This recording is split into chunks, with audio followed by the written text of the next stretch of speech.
Hi, and thank you for watching God Encounters. I'm Dr. Lee, and this is part 20, and I'm going to call this one Great Husband. Part 20, Great Husband of God Encounters. And this whole series has been about how God has manifested himself in different ways in my life, and it's like a daily thing now. And he may have always done it, I don't know.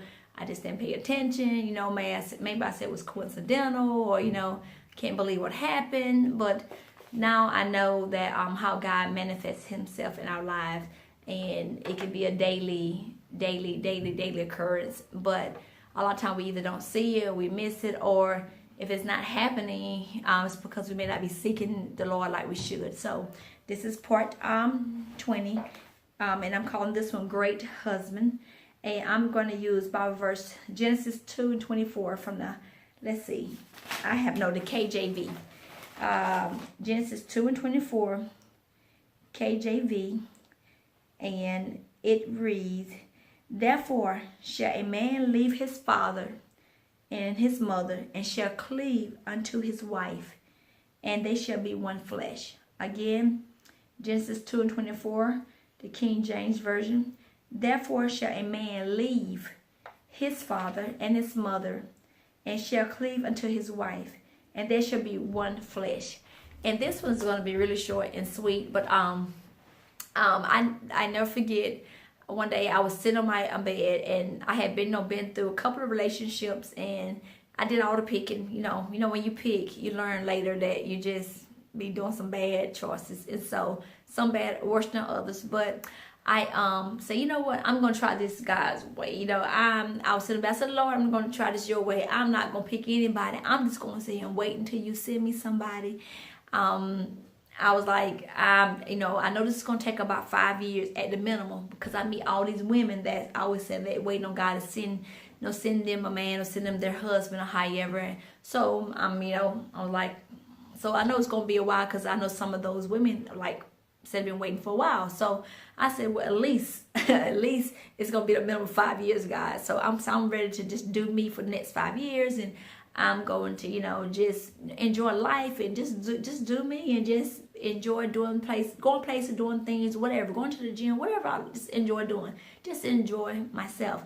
So I said, because God will give you plenty of time, to do this. And it's not that I even want anybody in my life at this time. It's just that I'm just turning it over to God, and I'm going to give him time to work his masterpiece for me. So when I said that, I didn't now you just kind of talking and laid up to God, and then put a whole lot of thought behind it. And lo and behold, I want to say it was within a month. I don't remember the exact time frame from when I can remember sitting on my bed and talking to God, just saying this stuff to him.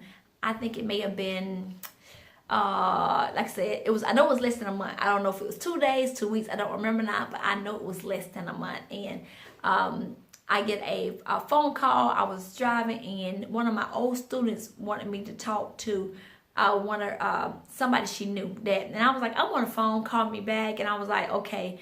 I was like, I'm doing something. I was driving, and I had a pretty long drive, and I was going from one state to the next state. So if you notice, my old student, she's not gonna stop. She's persistent. So what she did was, she called me right back. After I told her I'd call her back, she called me right back. And I said, you know what, let me get off the phone, because she's not gonna stop calling me until she talked to me. So I clicked over, and I was talking to her, and she said, well, I want you to talk to one of our friends. He always see your picture, and he always ask who you are, She said, I don't know if she's even in the United States. And she would just go, just go all the all. And I'm like, okay. I was like, before I could even say yay or nay, she done put him on the phone.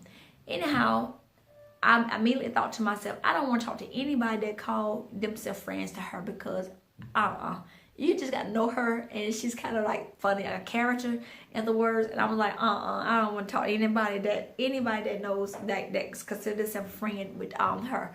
So when I said that, it's like the Holy Spirit said to me, what if my exact words was something wrong with her. And so anybody that's friends with her, got to be something wrong with them too. And it's like the Holy Spirit told me immediately, if something is wrong with her, and something wrong with the person you want to talk to, something's wrong with you too, because no longer you're her teacher. You're not working at the college anymore. You're not teaching. You are her friend. She considers you her friend. So if something's wrong with her, and if something wrong with the people that she consider her friend, something wrong with you. And it's like immediately I had to like, okay, eat my words, because honestly that's what I thought. But so when I said that, I talked to him, and I ended up talking to him for like 3 hours, and then from that one day, and I was like, okay, he's totally different than what she is. And he was just talking, and stuff about the Bible, and then we started knowing some of the same people. Anyhow, long story short, that phone call. Now the guy that I talked to, my husband, we're like, oh, he's my husband now. We got married, so it was just amazing how God worked that so fast. And maybe he did it because I said it's going to take him 5 years at the minimum, because I just figured God was going to be, slow at doing it.